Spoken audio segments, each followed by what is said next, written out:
It-2-16 ta' Ottubru 2017. Kien ftit wara t-tokki ta' 3 ta' wara nofsinhar li bdiet tiġri l-aħbar li ħasdet pajjiż u samret nazzjon.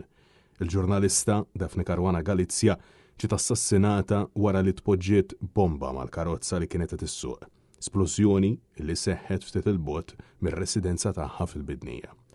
L-erba' wara nofsinhar sar silent gathering fil-Bidnija fejn preżenti kien hemm il-familja ta' Daphne Caruana Galizia, numru ta' attivisti u anke ambaxxaturi.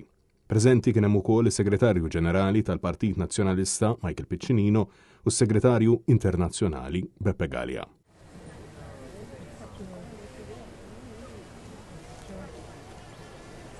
Għal-bosta, Daphne Caruana Galizia kienet biss lead wara il-pinna tal-blog Running Commentary. Tikteb fuq varjetà ta' temi b'mod mill-aktar partikolari ġurnaliżmu investigattiv dwar l-iskandli tal-Gvern tal-Ġurnata immexxi mill-eks mexxej tal-Labor Joseph Muscat. Iżda hi kienet aktar minn hekk. Daphne kienet bint, ħabiba u kollega. Il-pinna tagħha kienet tvarja mix-xogħol investigattiv għall-arti, kultura u saħansitra tisjir.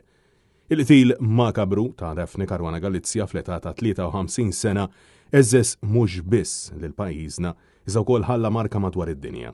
Il-kitba tal-ġurnalista kienet tintlaqa minn tifħir iżda wkoll minn kritika, illi xi minn daqqiet kienet wassal ukoll għal biża' illi waslet għal qtil tagħha.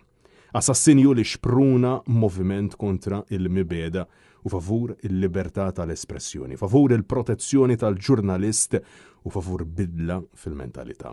Minkejja kollox, minkejja sejħa wajta soda ta' poplu, għadet nistennew illi r-rakkomandazzjonijiet li ħarġu mill-inkjesta pubblika brabta ma' qtil ta' Daphne Caruana Galizia jiġu esegwiti.